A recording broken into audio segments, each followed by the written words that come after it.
Dia adalah seorang kesatria Islam yang pertama menembakkan panah di jalan Allah. Ia adalah pahlawan sejati, seorang pejuang sejati, salah satu sahabat Rasul yang paling tangguh. Jika dia melempari musuh dalam peperangan, maka ia akan mengenai sasarannya. Dan jika ia berdoa kepada Allah, maka Allah akan mengabulkannya. Sa'ad bin Abi Waqqas Al-Quraisy, salah satu paman dari pihak ibu Rasulullah, berkunyah Abu Ishaq, salah satu pelopor pertama Islam, dan salah satu dari 10 yang dijamin masuk surga. Salah satu dari 6 orang ahli syura, yang ketika Rasulullah wafat, beliau meridhoi mereka. Ia adalah orang ketiga yang memeluk Islam, dan orang pertama yang melepaskan anak panah dari busurnya di jalan Allah. Sa'ad bin Abi Waqqas bin Wuhaib bin Abdi Manaf hidup di tengah-tengah Bani Zahra, yang merupakan paman Rasulullah Shallallahu Alaihi Wasallam. Wuhaib adalah kakek Sa'ad dan paman Aminah binti Wahab, ibunda Rasulullah. Sa'ad dikenal karena ia adalah paman Rasulullah Shallallahu Alaihi Wasallam dan beliau Shallallahu Alaihi Wasallam sangat bangga dengan keberanian dan kekuatan serta ketulusan iman Sa'ad. Nabi bersabda, "Ini adalah pamanku. Perlihatkan kepadaku paman kalian." Keislamannya termasuk cepat, dan ia pun menjadi orang ketiga dalam deretan orang-orang yang pertama masuk Islam atau asabiqunal awwalun, karena ia mengenal baik pribadi Rasulullah Shallallahu Alaihi Wasallam, mengenal kejujuran dan sifat amanah beliau. Ia sudah sering bertemu Rasulullah sebelum beliau diutus menjadi nabi. Rasulullah juga mengenal Sa'ad dengan baik. Hobinya berperang dan sosoknya pemberani. Sa'ad sangat mahir memanah dan selalu berlatih sendiri. Sa'ad adalah seorang pemuda yang sangat patuh dan taat kepada ibunya. Sedemikian dalam sayangnya Sa'ad kepada ibunya, sehingga seolah-olah cintanya hanya untuk sang ibu yang telah merawatnya sejak kecil hingga dewasa, dengan penuh kelembutan dan berbagai pengorbanan. Ibu Sa'ad bernama Hamnah binti Sufyan bin Abu Umayyah. Dia adalah seorang wanita hartawan keturunan bangsawan Quraisy yang memiliki wajah cantik dan anggun. Di samping itu, Hamnah juga seorang wanita yang terkenal cerdik dan memiliki pandangan yang jauh.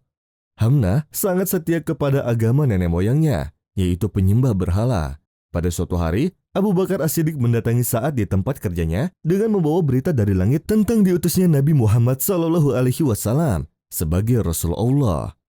Ketika Sa'ad menanyakan siapakah orang-orang yang telah beriman kepada Nabi Muhammad Shallallahu Alaihi Wasallam, Abu Bakar mengatakan dirinya sendiri, Ali bin Abi Thalib, dan Zaid bin Haritsah. Seruan ini mengetuk kalbu Sa'ad untuk menemui Rasulullah Shallallahu Alaihi Wasallam untuk mengucapkan 2 kalimat syahadat. Ia pun memeluk agama Islam pada saat usianya yang baru menginjak 17 tahun.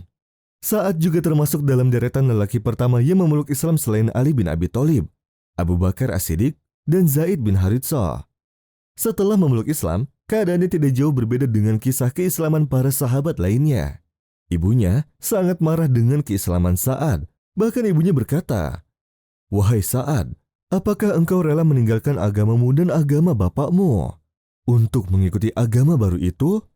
Demi Tuhan, aku tidak akan makan dan minum sebelum engkau meninggalkan agama barumu itu," ancam sang ibu. Sa'ad menjawab, "Demi Allah, aku tidak akan meninggalkan agamaku." Sang ibu tetap nekat, karena ia mengetahui persis bahwa Sa'ad sangat menyayanginya. Hamnah mengira hati Sa'ad akan luluh jika melihatnya dalam keadaan lemah dan sakit. Ia tetap mengancam akan terus melakukan mogok makan. Namun Sa'ad lebih mencintai Allah dan Rasulnya. "Wahai ibunda, demi Allah, seandainya engkau memiliki 70 nyawa dan keluar satu persatu, aku tidak akan pernah mau meninggalkan agamaku selamanya," tegas Sa'ad. Akhirnya sang ibu yakin bahwa anaknya tidak mungkin kembali seperti sedia kala. Dia hanya dirundung kesedihan dan kebencian. Allah Subhanahu wa Ta'ala mengekalkan peristiwa yang dialami Sa'ad dalam ayat Al-Quran.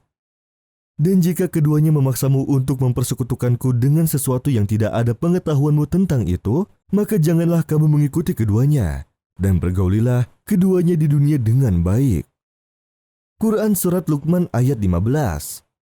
Pada suatu hari, ketika Rasulullah Shallallahu Alaihi Wasallam sedang duduk bersama para sahabat, tiba-tiba beliau menatap langit seolah mendengar bisikan malaikat. Kemudian Rasulullah kembali menatap mereka dengan bersabda, "Sekarang akan ada di hadapan kalian seorang laki-laki penduduk surga." Mendengar ucapan Rasulullah Shallallahu Alaihi Wasallam, para sahabat menengok ke kanan dan ke kiri pada setiap arah untuk melihat siapakah gerangan lelaki berbahagia yang menjadi penduduk surga itu. Tidak lama berselang, datanglah seorang laki-laki yang ditunggu-tunggu itu, yang mana dia adalah Sa'ad bin Abi Waqqas. Di samping terkenal sebagai anak yang berbakti kepada orang tua, Sa'ad bin Abi Waqqas juga terkenal karena keberaniannya dalam peperangan membela agama Allah. Ada dua hal penting yang dikenal orang tentang kepahlawanannya. Pertama, Sa'ad adalah orang pertama yang melepaskan anak panah dalam membela agama Allah dan juga orang yang mula-mula terkena anak panah. Ia hampir selalu menyertai Nabi Shallallahu Alaihi Wasallam dalam setiap pertempuran. Kedua, Sa'ad adalah satu-satunya orang yang dijamin oleh Rasulullah Shallallahu Alaihi Wasallam dengan jaminan kedua orang tua beliau. Dalam perang Uhud, Rasulullah Shallallahu Alaihi Wasallam bersabda, "Panahlah wahai Sa'ad, ayah dan ibuku menjadi jaminan bagimu." Sa'ad bin Abi Waqqas juga dikenal sebagai seorang sahabat yang doanya senantiasa dikabulkan Allah.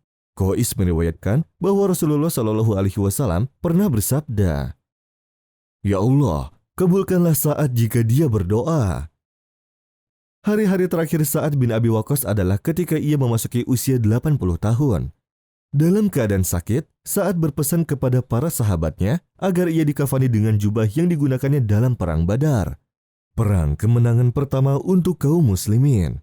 Sa'ad adalah orang terakhir yang meninggal dari kalangan muhajirin. Orang-orang berada di dekatnya ketika hari-hari terakhirnya.